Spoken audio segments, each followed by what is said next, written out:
So I've had a very complicated relationship with Pokemon games over the years. The last games that I bought were the Gen 4 remakes right here.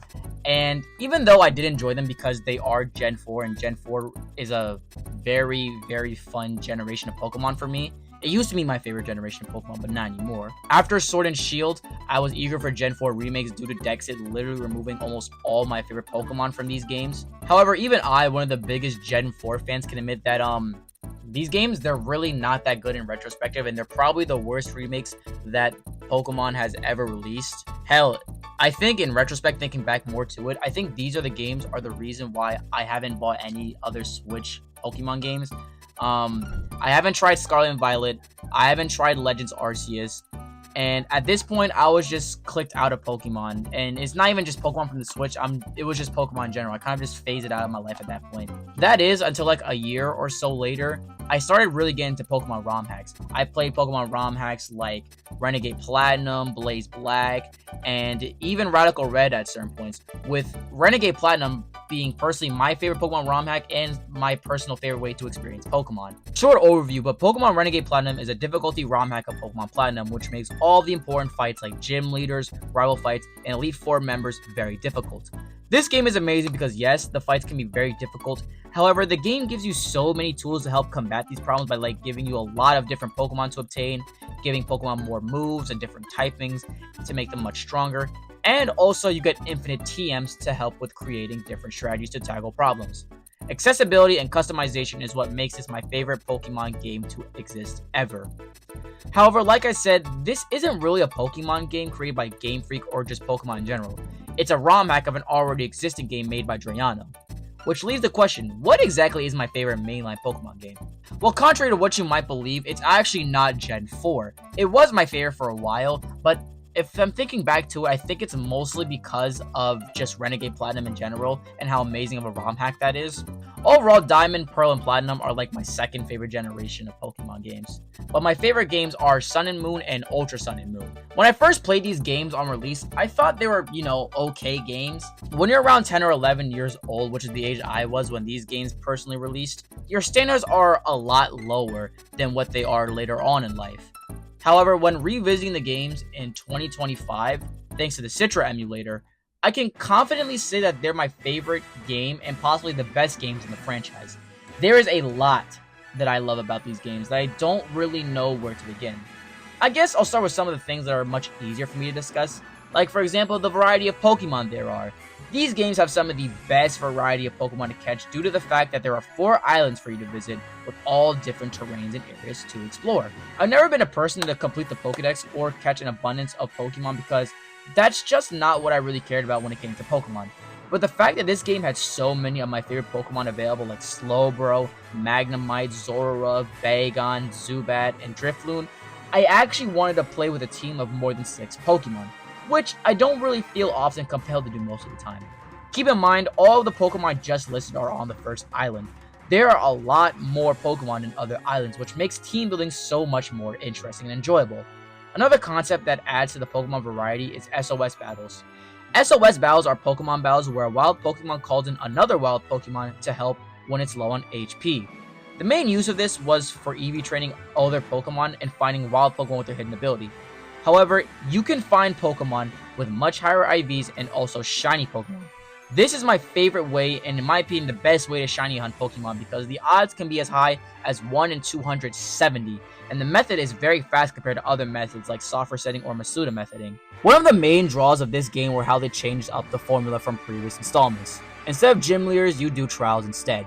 The way trials worked here is that you have to solve a puzzle or complete a list of tasks and then you fight a totem Pokemon. A totem Pokemon is just a regular Pokemon that has raised stats and are very strong. During the trial fights, these totem Pokemon can summon other Pokemon via SOS to help them out. These are such interesting boss fights because of how you have to team build for each totem Pokemon. Certain totem Pokemon are very strong and need certain strategies to combat them. Take Totem Mimikyu for example. Mimikyu is a ghost fairy type Pokemon, which already is a hard typing to counter, but along that it gets a boost in its speed stat in the trial, and it has the disguise ability, which allows Mimikyu to absorb the first attack it gets hit within a match. Now like any boss fight, there is an abundance of ways to defeat Mimikyu, but here's a couple ways that I like to combat this boss. For one, you could just bring a defensive steel type since Mimikyu doesn't have a way to hit it with super effective damage, and in turn you hit it with super effective moves. Or you can just use a Mold Breaker Pokemon and destroy it turn 1. Finally, we have Grand Trials, which sort of act like gym leaders, but there's only 4 of them, 1 for each island.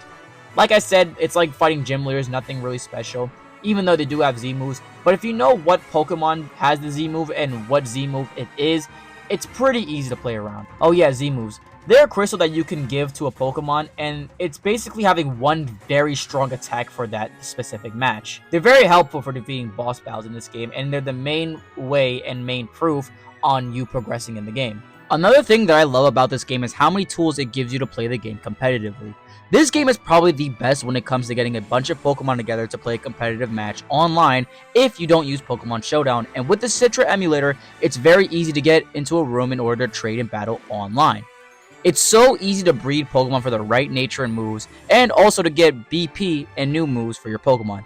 Let's look at Mantine Surfing, a minigame where you get on the back of a Mantine and perform different tricks in order to get a new high score. Your rewards are BP or Battle Points, and with BP you can move tutor moves onto your Pokemon with tutors found at every single beach. And these moves that the tutors have are very strong, like Iron Head, Signal Beam, or even the Elemental Punches for coverage. Along with this, Sun and Moon introduced the Pokepelago, which does so many things. You can collect Pokebeans to increase the happiness and affection of your Pokemon, EV train Pokemon, send Pokemon to go and find different shards and stones, level up Pokemon, and grow your own berries to get an infinite amount of Lum, Citrus, or EV training berries. All for you to make your Pokemon stronger, either for you to compete in the Battle Tower, or just to be stronger for the main story fights. I personally have done both. Another thing that I want to harp on about is just how many things you can actually do in these games. There's so many different side quests in this game that aren't just fighting other Pokemon trainers. I feel like some Pokemon games just don't have that much content in them besides being the main game. Like X and Y, for example. There's no post-game in these games besides catching your legendary bird, Mewtwo, and Zygarde. However, these games have so much content in them that it puts most to almost all other Pokemon games to shame. In Ultra Sun and Ultra Moon, you have to hop through Ultra Space to stop Ultra Necrozma, which we'll talk about later into the video. After defeating Ultra Necrozma and being the Elite Four, you can go back to the Ultra Space Wilds and travel and enter through Ultra Wormholes. In these wormholes, you can find extra rare Pokemon that cannot be registered in your Pokedex. Along with these Pokemon, you can find Ultra Beast and even legendary Pokemon. Also, the further you go into Ultra Space, the higher chance you have of finding shiny Pokemon. And if you think you can find a lot of legendary Pokemon in other games like Generations 4 or 5, oh boy, you have no idea what you can find in Ultra Sun and Ultra Moon. In these games, you can find legendaries from Generations 1 through 6. Mewtwo, the legendary birds, Ho-Oh, Lugia, the Beast, Kyogre, Groudon, Rayquaza, Dialga, Palkia, Giratina, Reshiram, Zekrom, Kyurem, Yveltal, and even Xerneas. Every legendary Pokemon that's not a mythical can be caught in the Ultra Space. Of course, with Pokemon being Pokemon, the box arts from each game are version exclusive, like Ho-Oh and Lugia are both from Ultra Sun and Moon respectively, so you'd have to purposely buy both games in order to get all the legendaries. Also, I think that the Ultra Space Ride minigame is just really fun, and with the reward that the farther that you go, the higher your shiny odds are, just makes this such a great reward for being good at such a small part of the game. Speaking of legendaries, Zygarde has a very interesting form in this game, the 100% form Zygarde. In regular Sun and Moon, you have to go on a quest to get the Zygarde cubes to get the max form. If you don't get all the cells, however, you can just get the smaller form like the new 10% form that looks like a dog for some reason, the 50% form which is just base Zygarde, and the massive unit that is the 100% form Zygarde. In the Ultra games, it's much easier as you just have to do a couple battles and then you're just handed the items for the Zygarde configuration. It's a fun side story to get such an interesting form of a legendary Pokemon, where before it had little to no backstory, to now getting more backstory than ever. Do you want your own totem Pokemon? Well, you can actually get them. If you collect enough totem stickers littered around the islands, you can talk to Samson Oak and get your own totem Pokemon. Now, they don't have the stat boost that other Pokemon have, however, they are much bigger than their normal counterparts. I'd also argue that this game is probably the best game that you can shiny hunt, just because of the multiple ways of doing so. You can go to Ultra Space Wild, like we discussed earlier, do SOS battling, or even Masuda method for higher odds of shinies. With all these ways to get a shiny Pokemon, and in certain cases, really strong shiny Pokemon, it broadens the scope and accessibility to a time-consuming hobby that people have more confidence of trying because of the better odds. This is the game where I've shiny hunted the most. I deadass have like a box and a half full of shiny hunting from all the different methods I just discussed, like Masuda methoding, SOS chaining, and Ultra Space rides. Finally, I say the most compelling part of this game, which is the story. I'm not going to recapping all of the story events because there's really only one part that I want to comment on that I thought was very beautiful and interesting. We're going to be talking about the Sun and Moon games because they have a better story than Ultra Sun and Ultra Moon. And just to give some context to the scene that I'm talking about, we need to talk about Lucy. Lucy is such an interesting yet tragic character at the same time. She was once a very kind mother at first, however, after losing her husband, she became more obsessed with studying Ultra Beasts and neglected her own children. During your first encounter with her at the Aether Foundation, she seems like a very nice person and loving character. However, when you go confront her at the island a second time, you start to notice very disturbing things about the Aether Foundation. She has Pokemon encased in ice to live for eternity, and when it comes to Lily and Gladion, which at this point we learn that they're all a family, she's so cold and rude to them. Consumed by her madness from her work, she opens up a portal to Ultra Space to be absorbed by the Ultra Beast Nihiligo, which turns into a boss fight between you and Lucamine. After the boss fight, we get such a beautiful and tragic cutscene between Lucamine and Lily.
I absolutely love this scene because after the boss fight, when she separates from Nihiligo, she lets go of her work and neglect of her children and starts to acknowledge her daughter and become a proper mother.